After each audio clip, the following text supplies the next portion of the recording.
Sabéis, cuando se retransmite la palabra de Dios, aunque lo hacemos desde el principio, hay mucha gente que se conecta.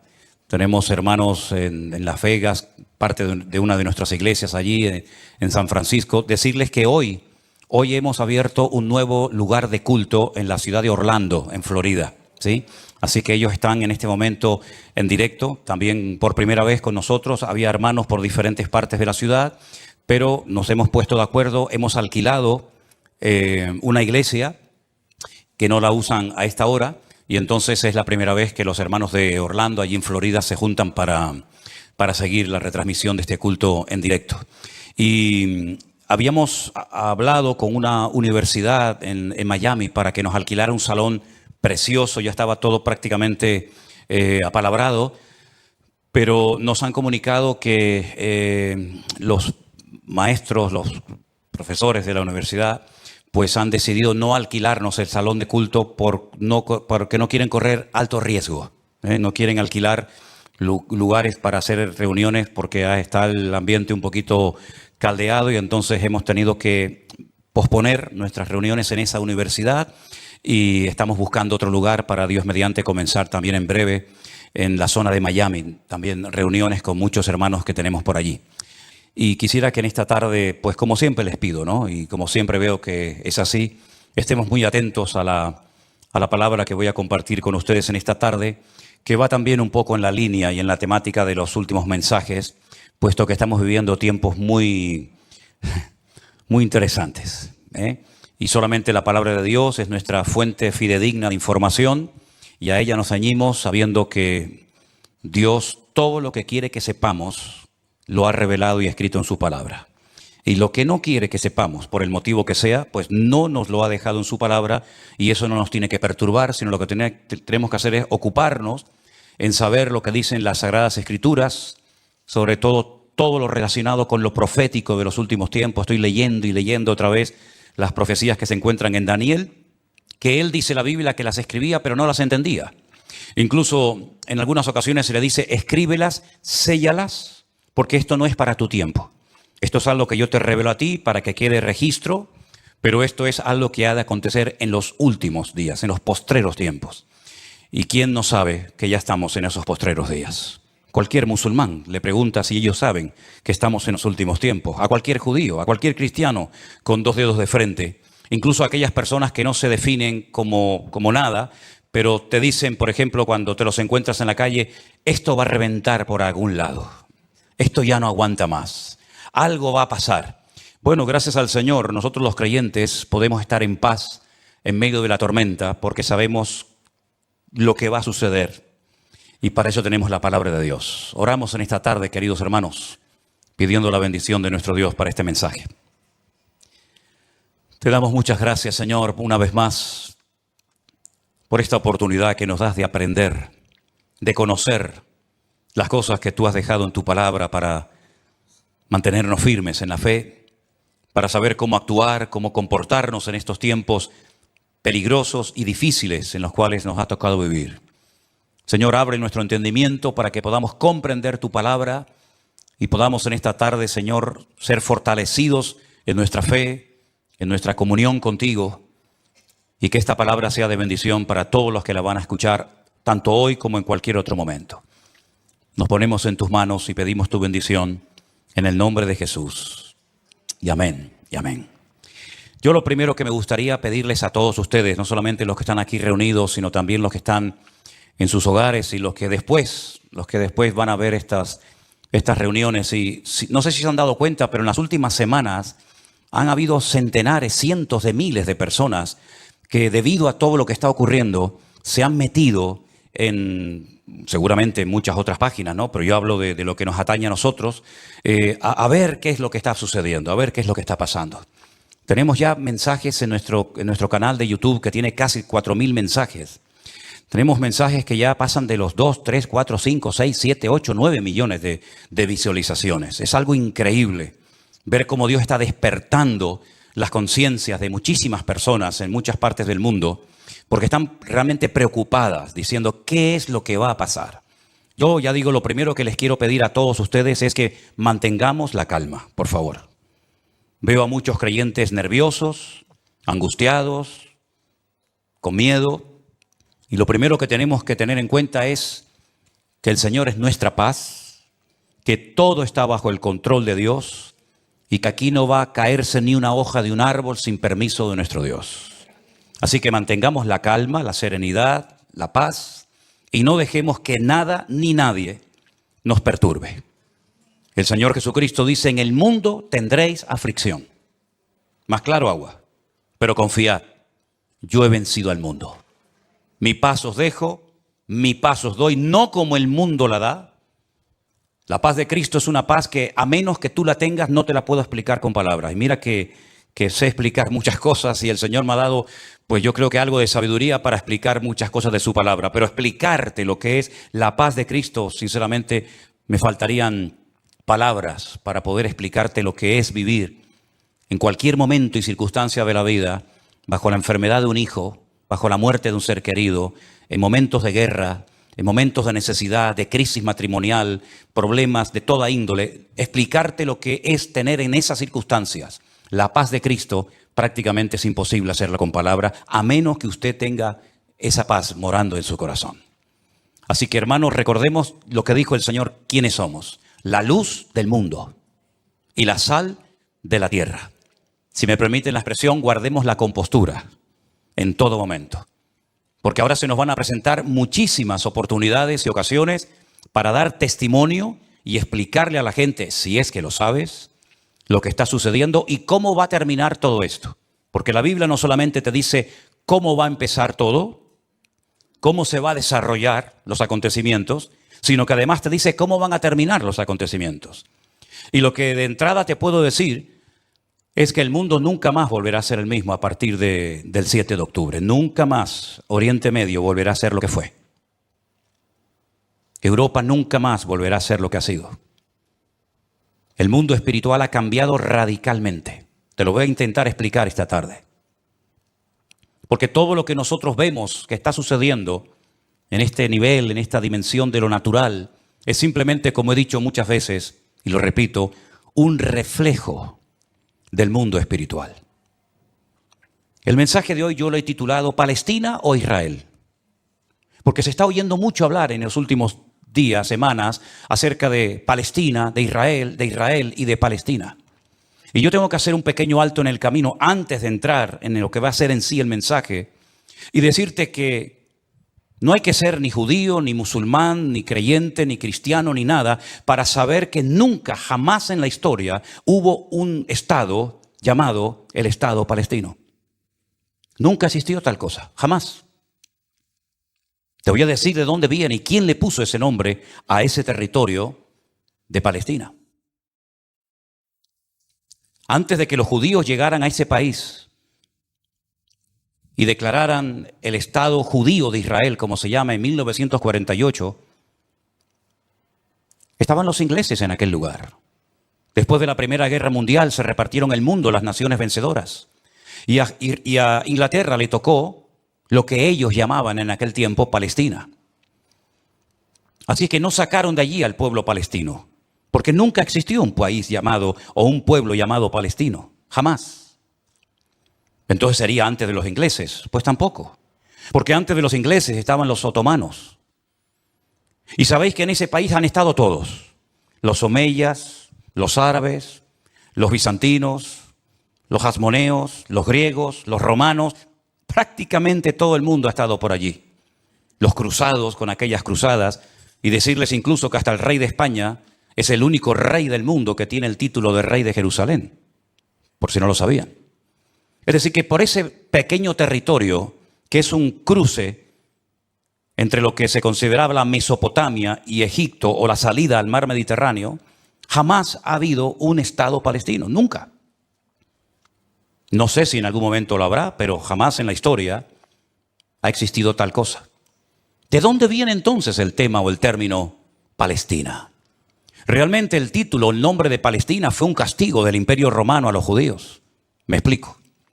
En el año 132 después de la era de Cristo, después del nacimiento de Cristo, hubo un hombre llamado Bar Kokhba. Su nombre significa hijo de la estrella, Bar, hijo, Kokhba, estrella. Bar Kokhba era un judío que fue declarado el Mesías, el verdadero Mesías de Israel. Ustedes saben que el sueño dorado de Israel ha sido la restauración de la monarquía con un rey descendiente de la tribu de Judá. Y este tal Bar Kokhba, el hijo de la estrella, fue apoyado de una forma tremenda por un rabino muy famoso de la época llamado Rabí Akiva. Rabí Akiva, haciendo una pésima interpretación de un texto del Antiguo Testamento, donde dice que el hijo de la estrella, hablando del verdadero Mesías, reinaría, apoyó de una forma tremenda a Bar Kokhba y emprendió una rebelión en contra del Imperio Romano.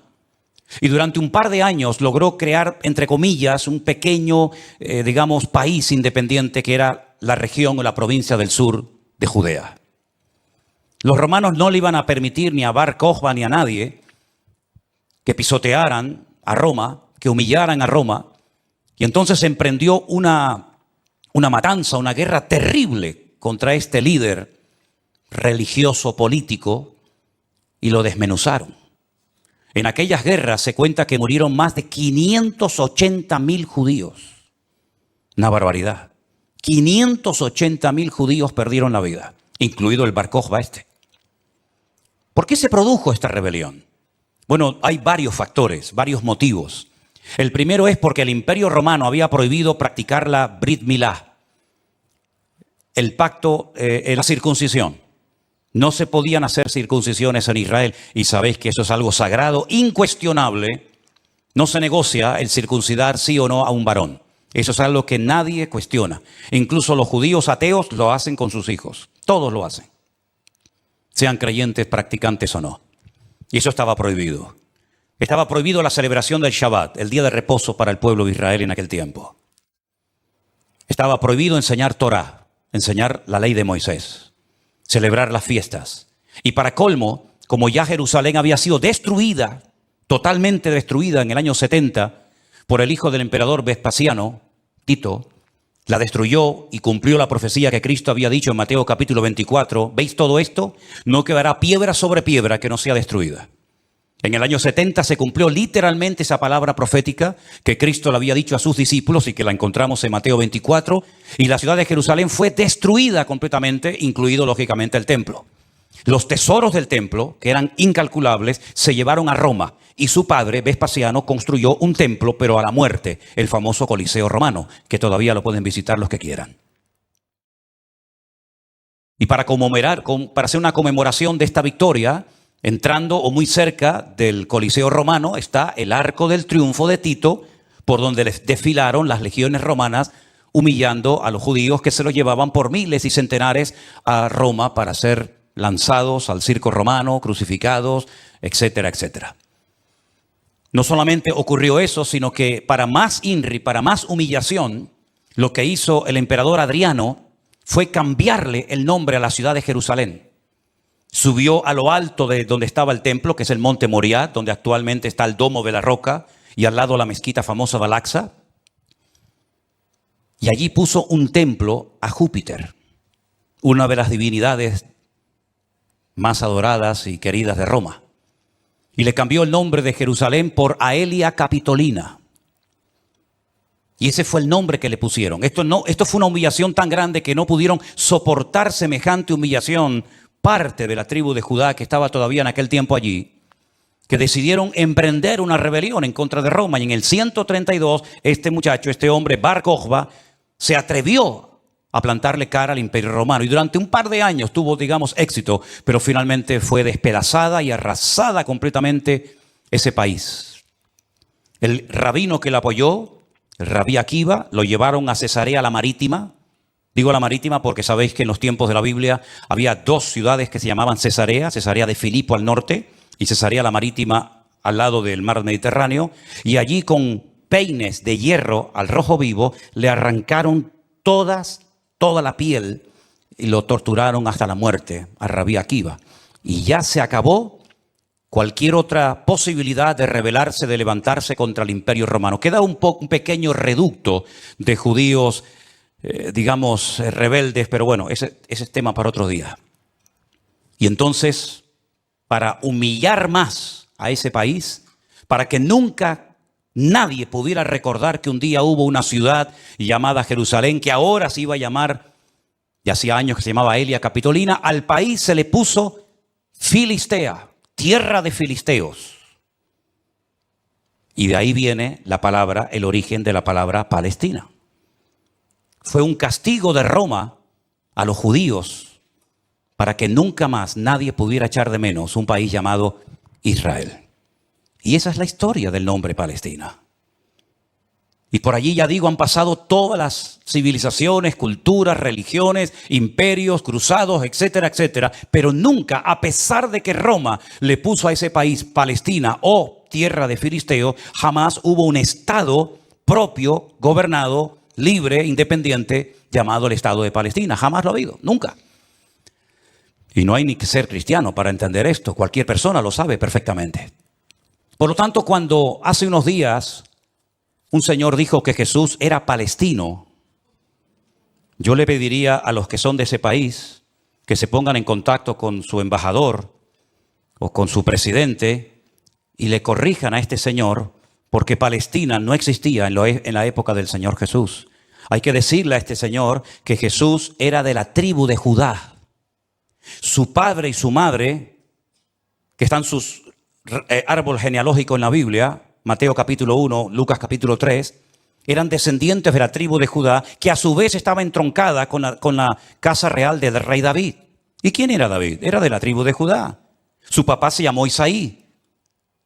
El padre de Isaí fue Obed. El padre de Obed fue Booz. Y Booz era el hijo de Rahab, que se casó con Salmón, que era del pueblo de Israel. Por lo tanto, Jesús era judío. Por eso lo circuncidaron a los 8 días. Por eso subía a Jerusalén 3 veces al año, para celebrar las fiestas que la Torá de Moisés indicaba que tenían que subir a Jerusalén. Por eso Jesús nunca fue a una mezquita. Siempre fue a sinagogas. Porque ni siquiera las mezquitas, el Islam, existía en la época de Jesús. Sino que tendrían que pasar más de 600 años, más de 6 siglos y medio, hasta que naciera el Islam. Que por cierto significa sumisión. ¿A quién? Lo interesante es que el Señor Jesucristo, cuando es juzgado por sus enemigos, en este caso los romanos, el que lo sentencia a muerte, ordena poner encima de la cruz un título escrito en 3 lenguas: latín, griego y árabe. Si ustedes me dejan que siga, tienen un problema, porque he dicho un disparate y ustedes no han dicho nada. Y ustedes no tienen que permitir que yo ni nadie diga disparates en este púlpito. Eso es. Entonces corríjame cuando digo algo mal. No tengan miedo. El Poncio Pilato dijo de encima de su cruz tienen que poner un cartel en latín, el idioma de los romanos, en griego, la lengua internacional de la época, y en hebreo, que es el idioma que habla este pueblo, que diga Jesús Nazareno, rey de los judíos. No dijo rey de los palestinos, no dijo rey de los árabes, dijo rey de los judíos, que eran los que vivían allí. Porque dice Juan capítulo 1 que a los suyos vino y los suyos no le recibieron. Y los suyos eran judíos que estaban viviendo en aquel momento bajo la opresión, bajo el yugo del imperio más terrible que jamás ha existido y el más longevo, que fue el imperio de Roma. Así que de ahí viene todo esto del nombre Palestina y filisteos y todo esto, queridos hermanos. Pero nunca, repito, ha existido un Estado palestino. Cuando en 1948 las Naciones Unidas decidieron partir el país en 2, Israel dijo, estamos de acuerdo. Si los árabes que en ese momento habitaban en ese país, que la mayoría eran de origen jordano, el país que estaba al lado, porque no sé si saben que, por ejemplo, la explanada de las mezquitas arriba, en el monte Moriat, en el monte de Moriat, eso está bajo protectorado de Jordania. Y cuando tú ves a los ancianos caminando por las calles de la ciudad vieja de Jerusalén, la mayoría de ellos llevan un pañuelo de cuadraditos blancos y rojos, que es el pañuelo de Jordania. Porque Palestina no representa a nadie, sino ellos eran de origen jordano, ¿verdad? Y es interesante notar que Israel en ese año decidió quedarse con los territorios que las Naciones Unidas decidieron darle. Y los árabes dijeron rotundamente no. Que yo digo, si hubieran sido listos en ese momento, hubieran dicho, vale, nos quedamos con la mitad y ya con la mitad, ya que es mía, después podemos hacer otro tipo de presiones, pero por lo menos ya tengo la mitad. y es que si dices que no, al final no vas a tener ni lo que tenías. Durante todos estos años, desde 1948 hasta hoy, ese país siempre ha estado en guerra, o preparándose para una guerra, como dicen allí. Y la cruda realidad es que ese pequeño pueblo ha ganado todas las guerras. No ha perdido ni una. Ha desbaratado naciones tremendamente poderosas con un poderío militar espectacular. Y cada vez que gana, lógicamente, extiende el terreno. No podían entrar los judíos a la ciudad vieja de Jerusalén. ¿Saben la tortura que es para un judío estar viviendo en Jerusalén y no dejarte entrar a la ciudad de Jerusalén y poder acercarte y tocar el Kotel Hamarabí, el muro de los lamentos para orar a Dios? No podían hacerlo.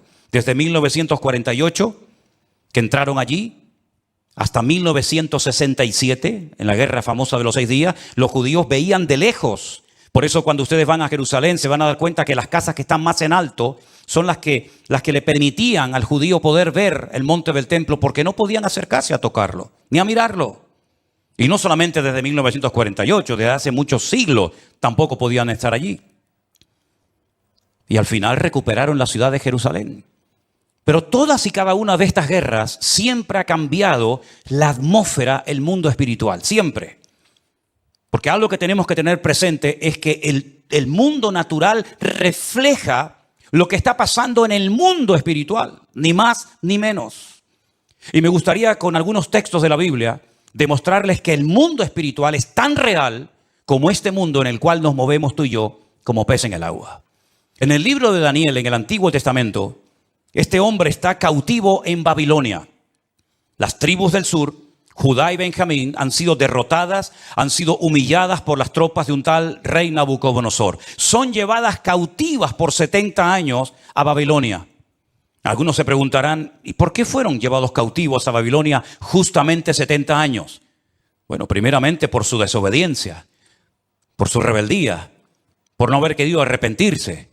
Muchas veces el Señor le mostró a Ezequiel en visión los pecados terribles que ellos hacían en la intimidad, que nadie los sabía, pero que Dios los conocía perfectamente.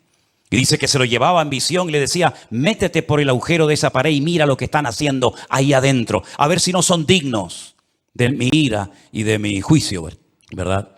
Y por 70 años son llevados a Babilonia para que la tierra descanse en una celebración que todavía, en una ley que todavía los religiosos, los agricultores religiosos practican, otros no. Y es la ley de la Shemitah.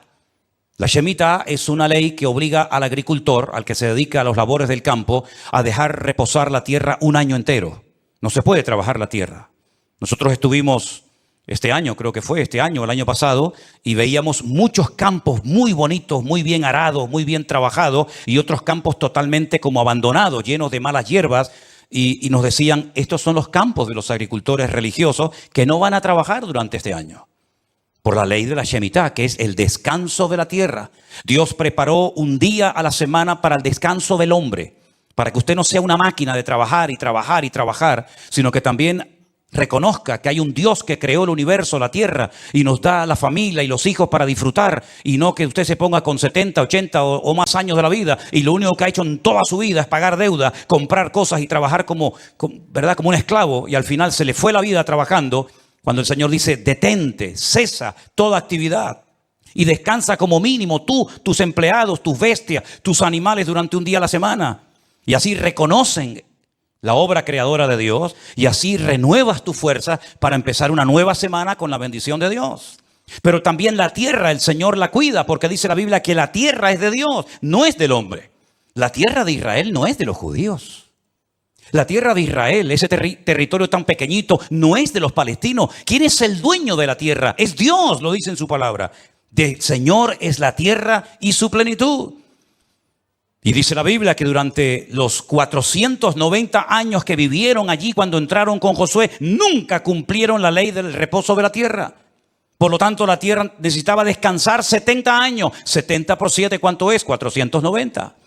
Después de los 70 años de cautiverio, logran volver otra vez a su país, restauran el muro, restauran la ciudad, restauran el templo, vuelven otra vez a la vida normal, digamos. Pero sin embargo, antes de salir, hay un hombre llamado Daniel que escribió un libro extraordinario, donde él nos habla de cosas que habían ocurrido, que les habían llevado a esta situación terrible y cosas que iban a ocurrir en el futuro. Pero una de las cosas que Daniel cuenta muy interesante es el conflicto, la guerra, la realidad del mundo espiritual. Por ejemplo, podríamos leer muchos pasajes, pero en Daniel capítulo 10, a partir del versículo 12, la palabra de Dios dice así. Entonces me dijo, Daniel, no temas, porque desde el primer día que dispusiste tu corazón a entender y a humillarte en la presencia de tu Dios, fueron oídas tus palabras y a causa de tus palabras yo he venido. Está hablando con un ángel que se le ha presentado a Daniel, ¿sí? Mas el príncipe del reino de Persia se me opuso durante 21 días. Pero he aquí Miguel, uno de los principales príncipes, vino para ayudarme y quedé allí con los reyes de Persia. Intentaremos explicar esto lo mejor posible. He venido para hacerte saber lo que ha de venir a tu pueblo en los postreros días. Porque la visión es para esos días. No es para el tiempo de Daniel, es para los postreros, los tiempos finales. Mientras me decía estas palabras, estaba yo con los ojos puestos en tierra, enmudecido. Pero he aquí uno con semejanza de hijo de hombre tocó mis labios.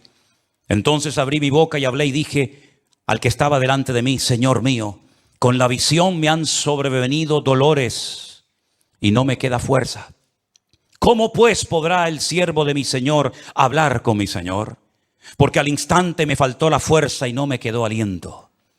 Y aquel que tenía semejanza de hombre me tocó otra vez y me fortaleció y me dijo, muy amado, no temas, la paz sea contigo, esfuérzate y aliéntate. Y mientras él me hablaba, recobré las fuerzas y dije, hable mi Señor, porque me has fortalecido. Y me dijo, ¿sabes por qué he venido a ti? Pues ahora tengo que volver para pelear contra el príncipe de Persia. Y al terminar con él, con el príncipe de Grecia, que vendrá. Pero yo te declararé lo que está escrito en el libro de la verdad, y ninguno me ayuda contra ellos sino Miguel, vuestro príncipe. Aquí está hablando de príncipe, el príncipe de Grecia, el príncipe de Persia. Habla de un arcángel tremendamente poderoso que aparece en pocas ocasiones en la Biblia, llamado Miguel, que dice que es el príncipe que protege al pueblo de Israel de ser aniquilado y destruido. Porque una cosa que les quiero decir y que os quede clara, y me da igual si estáis de acuerdo o no, me da igual, créame, pero te lo tengo que decir. Recientemente se le preguntaron a altas autoridades de Hamás y le dijeron, si pudierais elegir entre tener todo el Estado de Israel, todo el territorio, de norte a sur, y de este a oeste para ustedes, o la destrucción, la aniquilación total y absoluta del pueblo de Israel, ¿qué elegiríais? ¿Sabe la respuesta, no? Preferimos que no exista ni un solo judío sobre la faz de la tierra antes de quedarnos con todo su territorio. Porque no es que quieren quedarse con todo el territorio, es que quieren arrojar al mar o al desierto para que muera toda la población de Israel, que en este momento está alrededor de unos 15 millones de personas más o menos repartidas en varias naciones de la tierra. ¿Quién puede negociar con alguien que te quiere matar? ¿Quién puede negociar con alguien que viola a tus hijos y los quema delante de tu presencia? ¿Quién puede negociar con alguien que le abre el vientre a una mujer embarazada y le saca a su hijo que aún está con vida?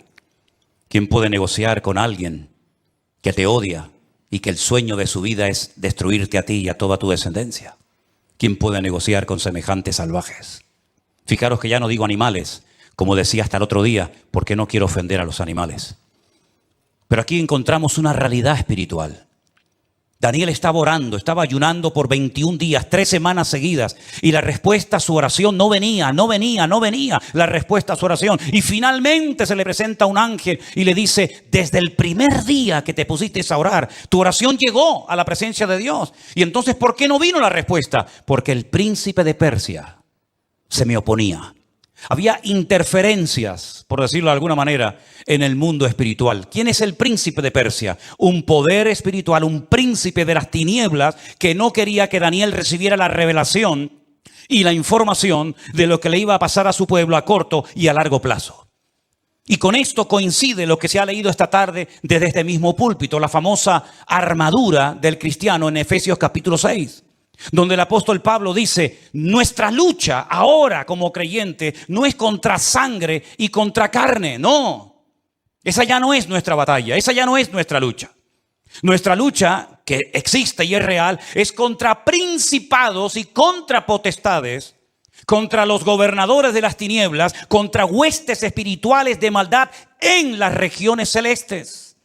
Y por eso Pablo describe la armadura del soldado romano, pero dándole como una aplicación para que el cristiano pueda vivir en todo momento bien armado, bien preparado, bien listo para poder enfrentar ese conflicto espiritual que todo creyente sabe perfectamente que está librando.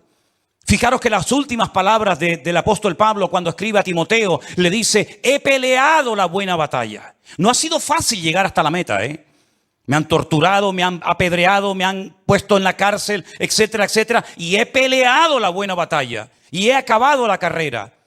A Timoteo, cuando está pasando un momento de desánimo, de caído en su espíritu por las presiones y las luchas que está llevando a cabo en la iglesia que está pastoreando en Éfeso, le dice: pelea la buena batalla. Echa mano de la vida eterna, sufre penalidades como buen soldado de Jesucristo. Yo sé que por ahí se ha predicado un evangelio aguado, un evangelio donde ven a Cristo y todos los problemas se te van a solucionar. No es verdad. Dios te va a dar gracia, paz y fortaleza en medio de los problemas. Pero muchos problemas no van a desaparecer por el hecho de que ahora usted se ha convertido a Cristo. Si le han predicado otra cosa, no es mi problema, pero sí es mi responsabilidad decirle que la vida no es fácil, ni para el ateo ni para el creyente. Y dice la Biblia que cuando sale el sol calienta buenos y calienta malos. Y cuando hay guerras mueren buenos y mueren malos. Y cuando hay un naufragio mueren cristianos y mueren ateos. Y cuando hay un atentado, cuando hay un terremoto o cuando hay un tsunami, mueren cristianos, mueren blancos, mueren ricos, mueren todos, porque es parte de la vida. Pero en medio de las tormentas y sufrimientos de la vida, nosotros sabemos que el Señor está a nuestro lado. Y eso es lo que nos da la fuerza para decir: Dios está conmigo porque yo sé en quién he creído. Miren a Job, y no me quiero ir del tema, pero miren a Job, un hombre que perdió a sus hijos, un hombre que perdió su salud, un hombre que perdió su patrimonio, toda la vida trabajando para tener 4 cosas y en un día las perdió todas, como le puede pasar a cualquiera, ¿o no?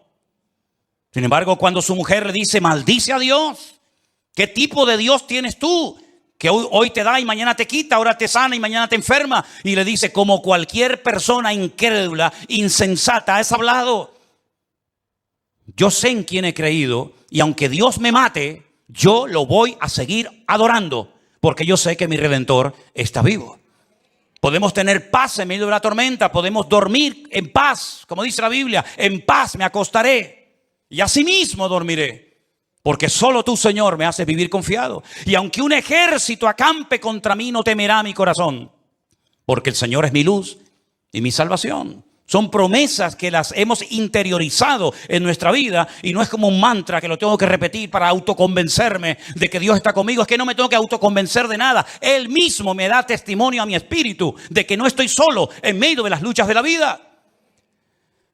Y el pueblo de Israel no es que sea el mejor pueblo del mundo, Yo no estoy aquí para hacer, digamos, una disertación a favor de unos que son muy buenos y otros que son muy malos. Yo no estoy aquí representando a nadie. Yo solamente represento a mi Dios.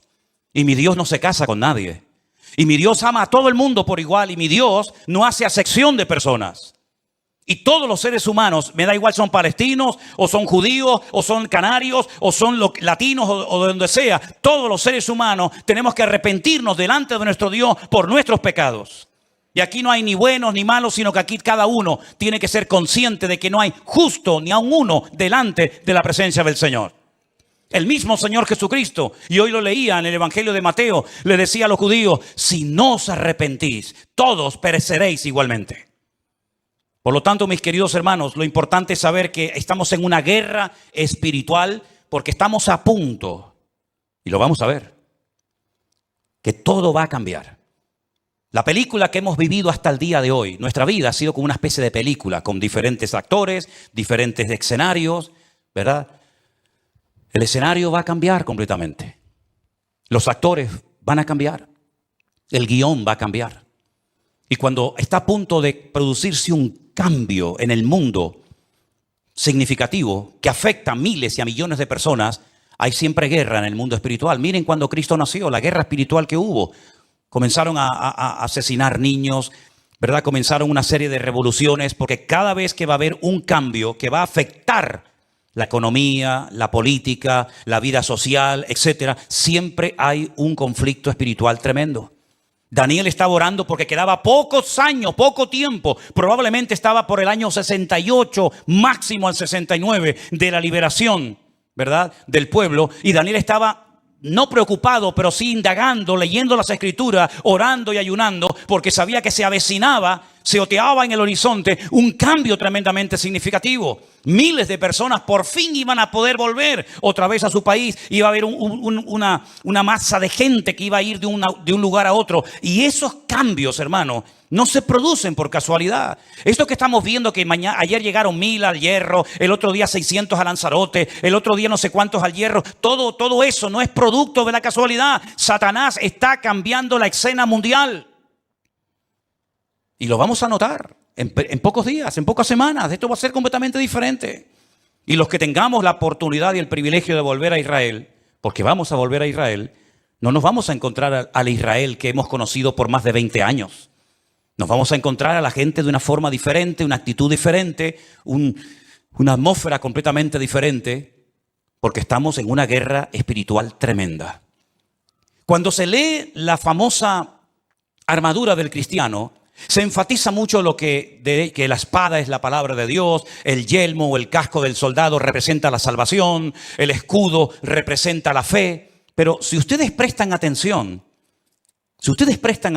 a esa armadura de la cual Pablo nos está hablando aquí en Efesios capítulo 6, lo primero que él hace cuando escribe la carta es orar para que los ojos de vuestro entendimiento sean alumbrados y tengáis espíritu de sabiduría y de revelación en el conocimiento de él. Pablo dice que a los incrédulos Satanás les cegó el entendimiento. Y uno dice, ¿cómo? ¿Cómo es posible que gente tan inteligente, capaz de hacer cosas tremendas, cuando le hablas de la Biblia no se enteran de nada? Son como ciegos, como analfabetos espiritualmente hablando. Capaz que el tipo es un matemático, un científico espectacular, pero cuando le hablas de las cosas del reino, de las cosas espirituales, dice que para él son locura, no las entiende.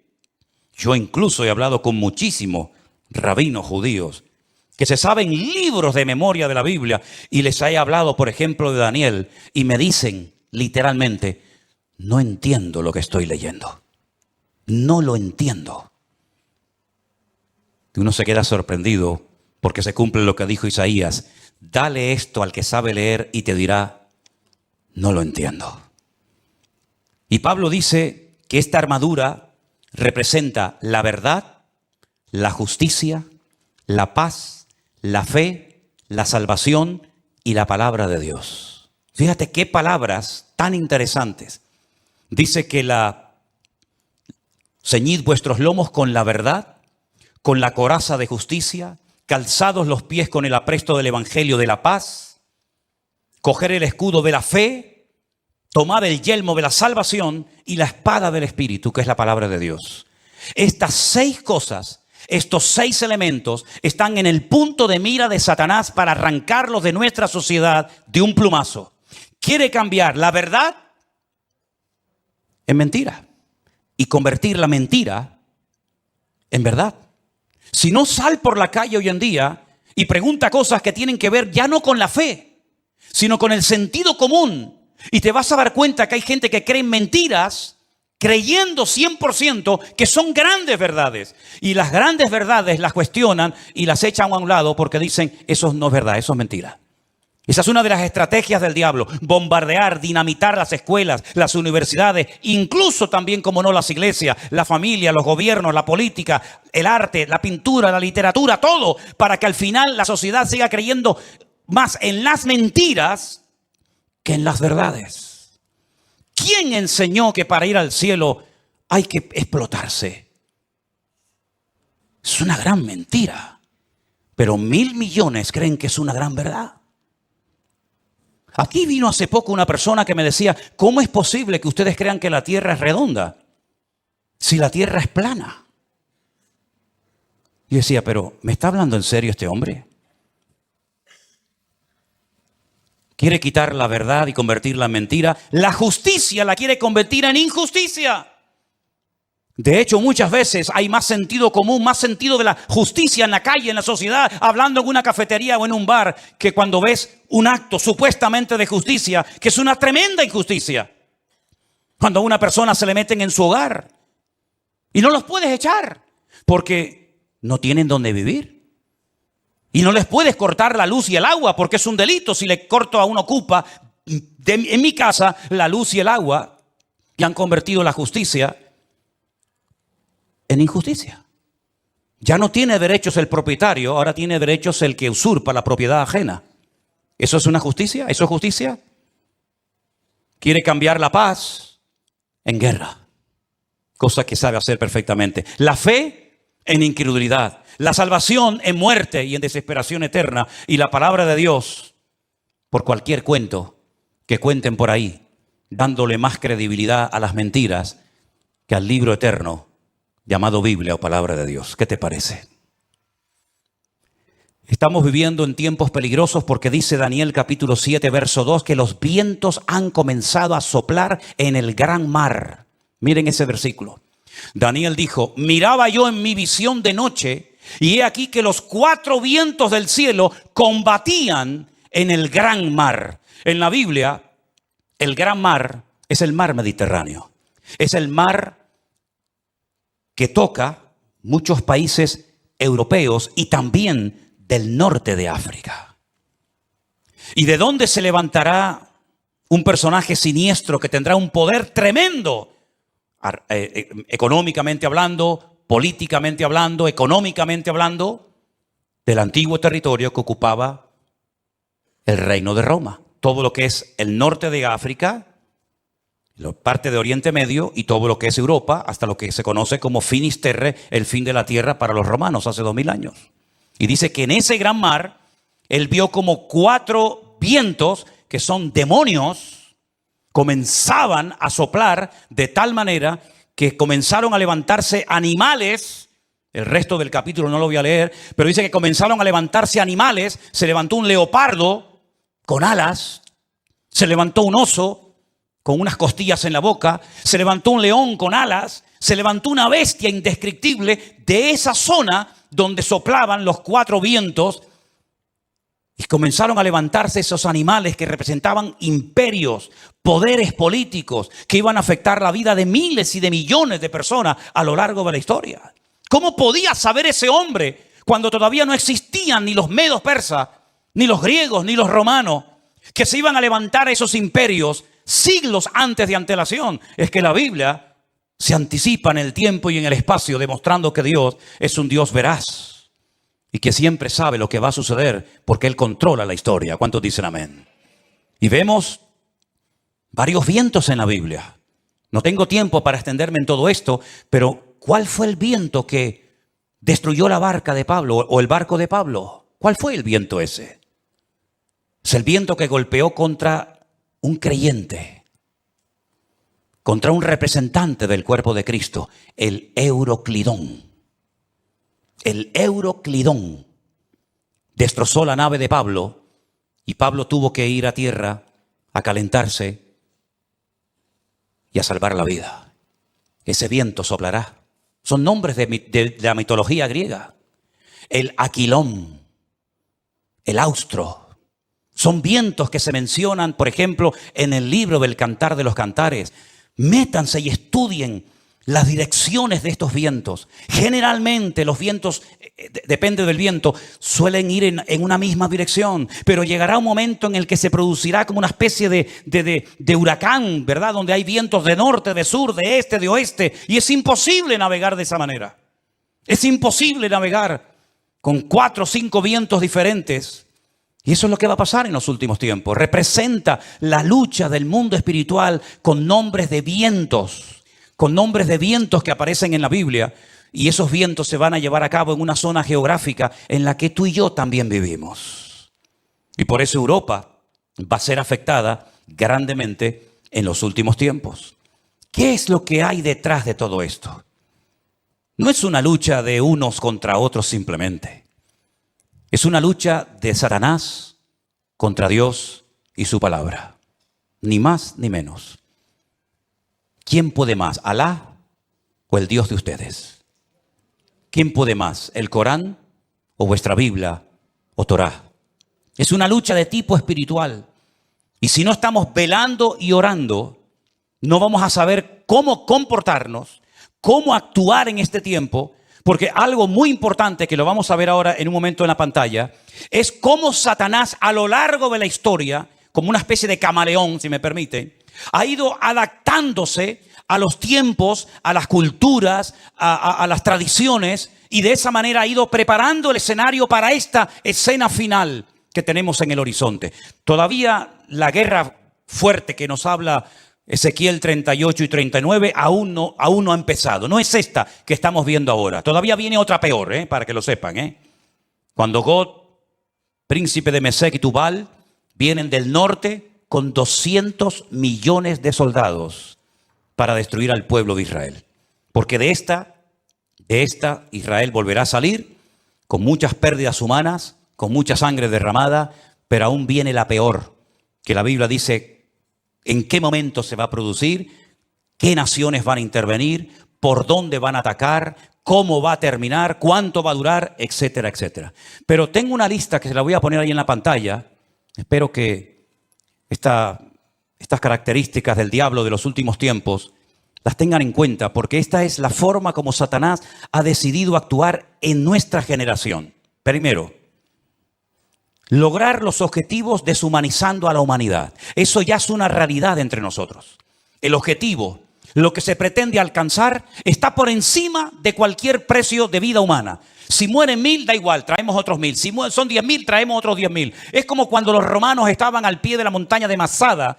¿Se acuerdan en Masada, en el desierto de Judea? Dice la Biblia que había arriba en Masada un reducto de judíos que no querían rendirse. Ellos rodearon la muralla de Masada y comenzaron durante años y años y años a echar tierra para construir una rampa que todavía se puede ver. Y por esa rampa subieron ¿cómo se llama? El aparato ese de madera grande.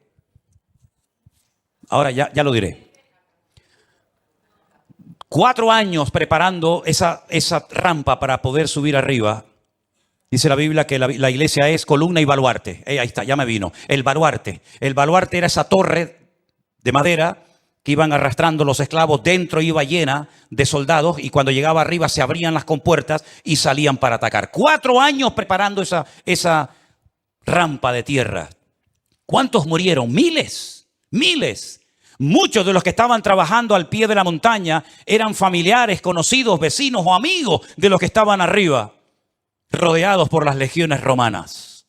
Hay una película de Peter O'Toole que se llama Masada. Véanla para que vean la historia. Qué interesante. Mataban a 200, 300 esclavos, traían más y traían más. El objetivo es lo principal. No importa cuántos mueran para alcanzar el objetivo. Esa es una estrategia del diablo que le está saliendo de maravilla. Y es la misma estrategia que están utilizando estas personas hoy en día. El fin justifica a los medios. La vida humana no tiene ningún valor. El objetivo es lo principal. Número 2. La ambición prevalece por encima del respeto a la vida. Voy a conseguir mi objetivo y alcanzar mis metas a toda costa. Me da igual si tengo que torturar, matar, me da exactamente igual. La ambición, la arrogancia de mi corazón es tan poderosa, es tan fuerte, que si tengo que hacer lo que haga falta, lo hago. Número 3. Alcanzar lo divino olvidando lo humano. Si para ir al cielo y tener las 90 que dicen que voy a tener allá arriba, tengo que asesinar a todos estos, estoy dispuesto a hacerlo, porque lo divino, lo que yo creo que es lo divino, prevalece sobre lo humano. Una estrategia diabólica terrible. Cuando hace unos días vi en un reportaje que hicieron y le preguntaban a unos niños de entre 8 y 10 años, ¿qué quieren ser cuando sean grandes? Y decían, nosotros queremos ir al cielo. Por eso queremos prepararnos y convertirnos en mártires. Una criatura que lo que tiene que hacer es jugar y disfrutar de la vida. Lo divino ha desplazado toda racionalidad, todo raciocinio. Es el mundo al revés. La tecnología de la desinformación. España es número 1 en esto, España es capaz de ponerte una imagen que no tiene nada que ver con lo que está hablando.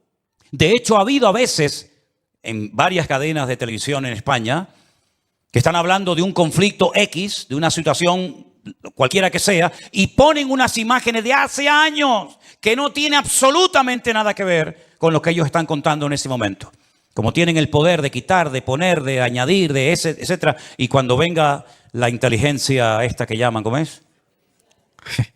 Cuando venga la inteligencia virtual o artificial, perdón, ni te imaginas las barbaridades que vamos a ver, donde personas están comenzando a decir cosas que ellos jamás han dicho, pero que por una manipulación de la tecnología te hacen creer lo que no han dicho o lo que han dicho. En fin, una locura.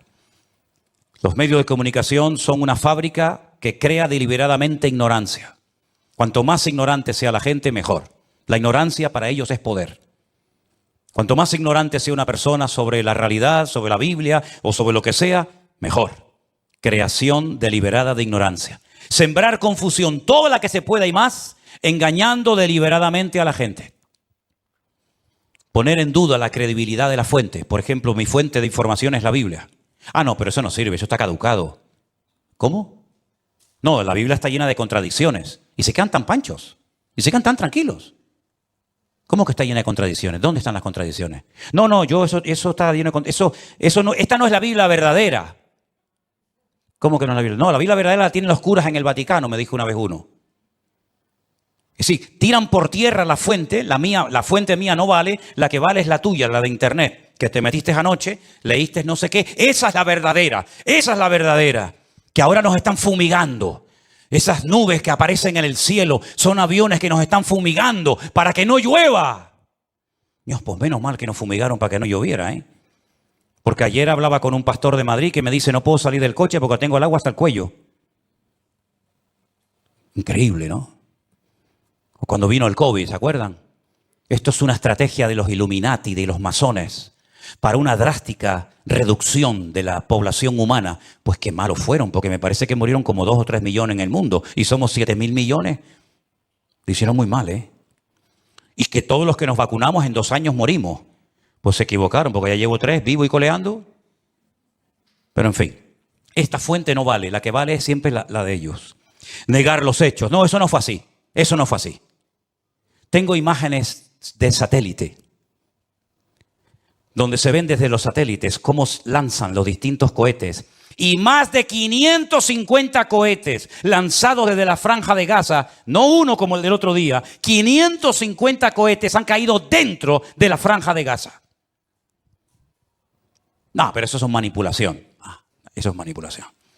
Bueno, producir ignorancia manipulándolo todo, pervertir las prioridades. Como aquellos que estaban construyendo un edificio tan grande, que dice que se tardaba 1 año en subir un bloque desde abajo hasta arriba. Y cuando iban por el camino iban tan agotados que caían, se mataban. Y entonces la gente comenzaba a llorar y decía, pobrecito, no lloro por él, lloro por el ladrillo que no logramos ponerlo arriba. Lloraban más por el ladrillo que se había perdido que por la persona, por la vida que se había perdido. Hermanos queridos, vivimos en un mundo loco, al revés y patas arriba. Y permítame decirles que esto no ha hecho más que empezar. Nosotros como cristianos y como hijos de Dios no tenemos que tener ningún temor, porque ya sea que vivamos o muramos, somos del Señor. Y las puertas del Hades no prevalecerán contra la iglesia, dice la Biblia. E Israel no porque sea el mejor país del mundo, sino porque Dios tiene un pacto y unas promesas con ese pueblo, y Dios lo hace por honor a su nombre, va a proteger a esa nación. Dios ama a todo el mundo por igual, y todo el mundo necesita arrepentirse y humillarse delante de la presencia del Señor, porque aquí el gran problema es que al Señor Jesucristo lo rechazan por todas partes. Pero ojo, también los católicos rechazan a Jesús, Cuando usted le da más culto a su madre que a Jesús, usted está rechazando a Cristo. Cuando usted le da más prioridad a la madre que al hijo, usted está blasfemando el nombre de Dios. Ay, no diga eso, pues ¿qué quiere que le diga? Cuando usted le da más honra, más culto, más reverencia a la criatura que al Creador, usted está haciendo exactamente igual que aquellos que no quieren saber nada del Señor Jesucristo. Porque el Señor Jesucristo dijo, separado de mí, nada podéis hacer. ¿Tú crees que lo que tú has conseguido en la vida a Dios le impresiona? Dime la verdad. ¿Tú crees sinceramente que lo que tú has conseguido con sudor y lágrimas durante toda tu vida, Dios lo necesita? ¿Te lo vas a llevar en la caja cuando llegues a la otra vida? A Dios le impresiona. Ay, todo lo que tiene. Dios tiene 1000 veces más cosas que tú. Por lo tanto, Dios no necesita nada de nosotros. Somos nosotros los que le necesitamos a Él. Porque ya el Señor Jesucristo lo dijo, separados de mí, nada podéis hacer. Y esta realidad espiritual en la que estamos viviendo tú y yo hoy en día, la única forma de mantenernos firmes en el día malo, y ya empezó el día malo para nosotros. Mira, Moisés tuvo su día malo, Salió a dar una vuelta y se cargó a un hombre. Ese fue el día malo de Moisés.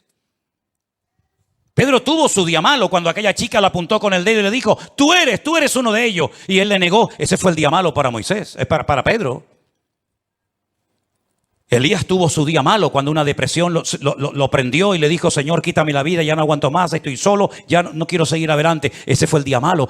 Adán y Eva tuvieron su día malo en el huerto del Edén. Pero tarde o temprano todos tendremos nuestro día malo. Y dice la Biblia, para que habiendo acabado todo, estar firmes. Y la única manera de poder estar firme y no caer en depresión, en desánimo y en tantas cosas que se hacen, es poniendo la mirada y la confianza solamente en nuestro Dios. Yo por eso he aguantado más de 40 años como cristiano. Porque los cristianos me han dado muy buen ejemplo y me han ayudado mucho. Pero los peores ejemplos que me han dado la gente en esta vida justamente también han sido los que se llaman cristianos. Y en las iglesias he sido muy bendecido y muy bien tratado, pero también he sido muy cuestionado y criticado. Pero ¿saben qué? Yo no me convertí a ustedes. A mí no me cambió la vida ningún pastor, ningún reverendo, ninguna iglesia. No, a mí me cambió la vida mi Señor Jesucristo. Y cuando ponemos nuestra mirada en los hombres nos llevamos grandes desilusiones en la vida. Pero cuando ponemos nuestra mirada en el Señor jamás caeremos. Porque siempre tendremos su presencia y su bendición en nuestras vidas. Asegúrate de tenerlo a Él siempre presente en tu vida. Asegúrate de empezar el día, de vivir el día con Él. Parece mentira, ya estamos a finales de octubre. Se nos fue otro año prácticamente. ¿Y cómo va a terminar el año? Antes del 7 de octubre, todo era diferente. A partir del 7 de octubre, todo ha cambiado. Ayer cuando veía 34 líderes mundiales, incluido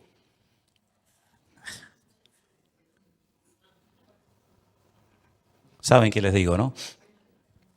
Cuando yo veía 34 líderes mundiales y allí estaba don Peter Sánchez, yo decía, en estos 34 que están aquí, mira que los miré de arriba abajo, de izquierda a derecha, ¿estará ya el anticristo?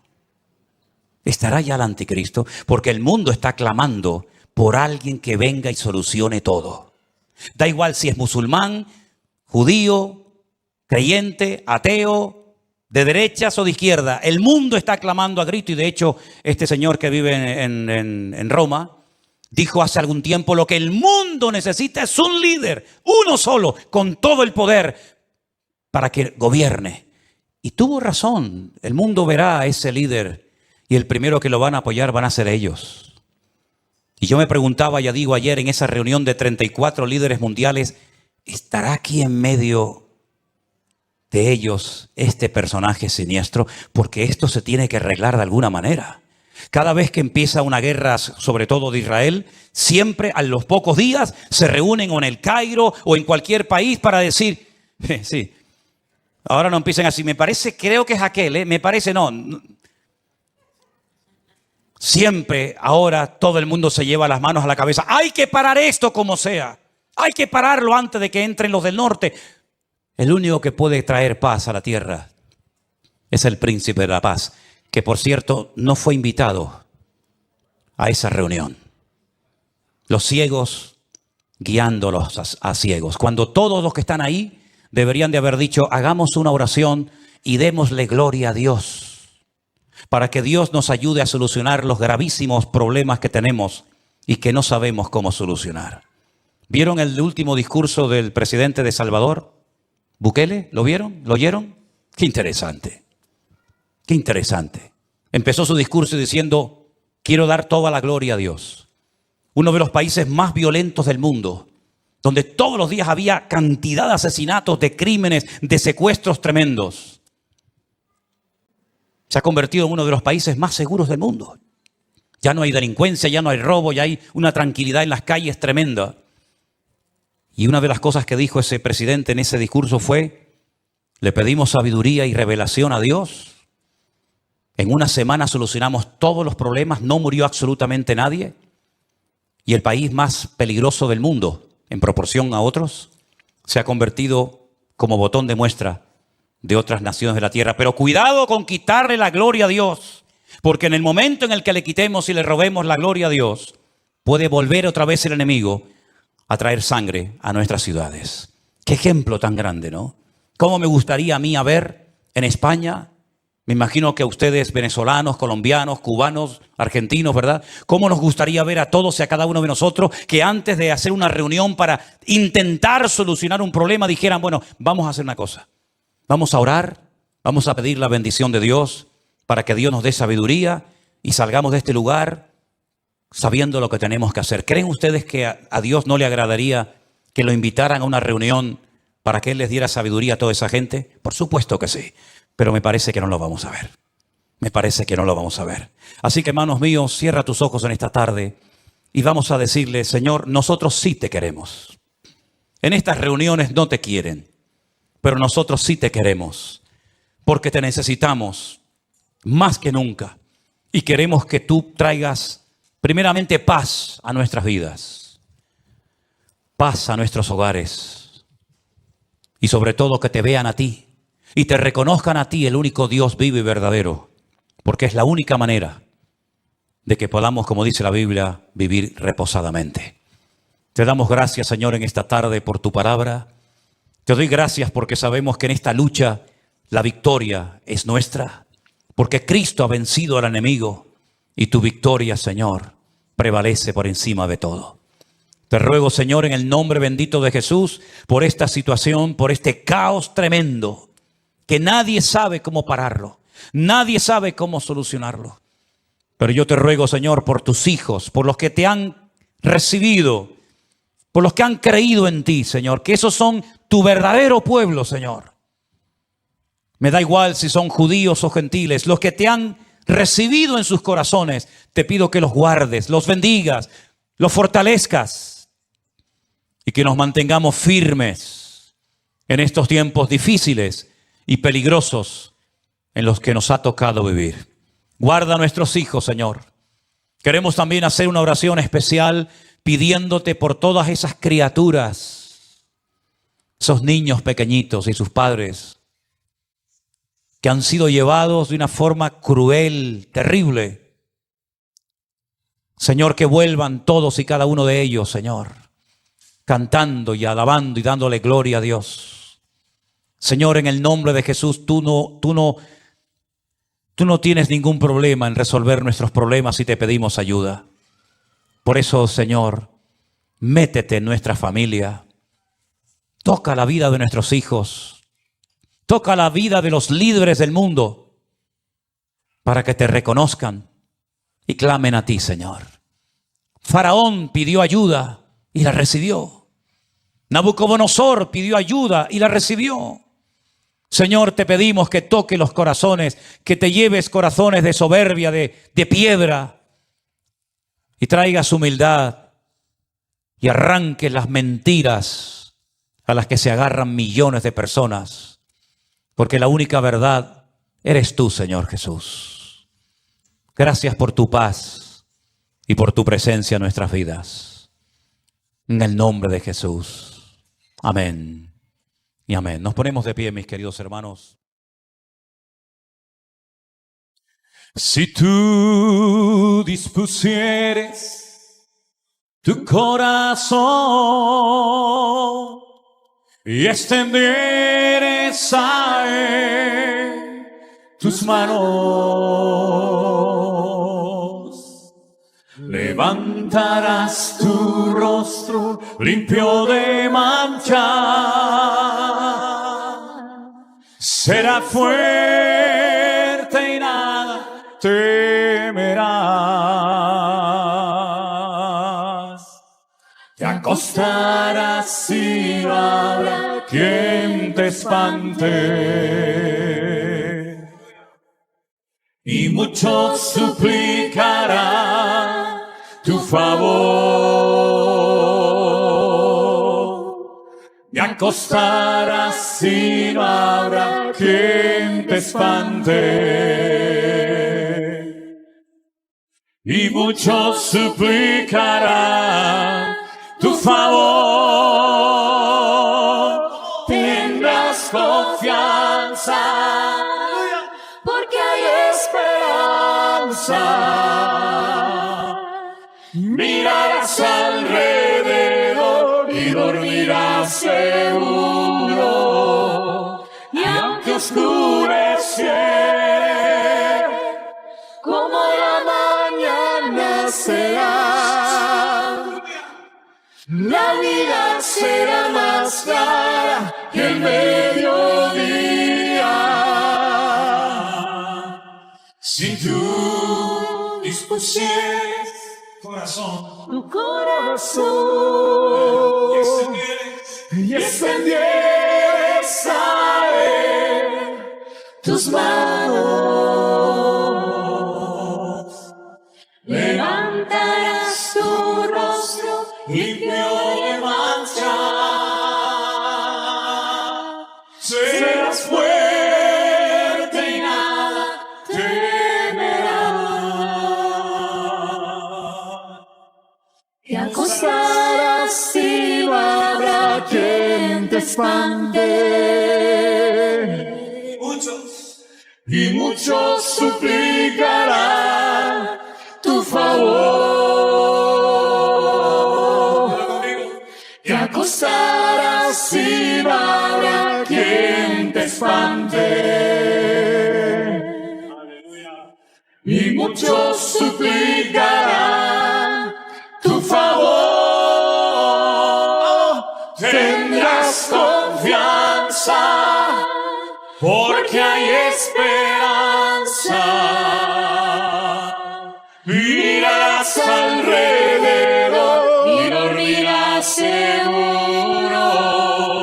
Y aunque oscureciere, como la mañana será,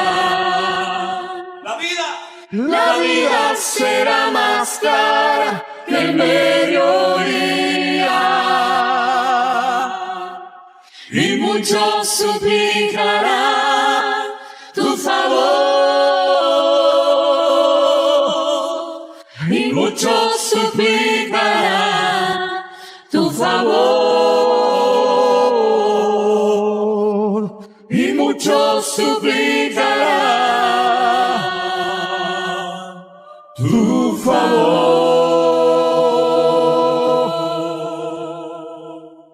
Amén. Así sea. Así sea, Señor. Sí, Jesús.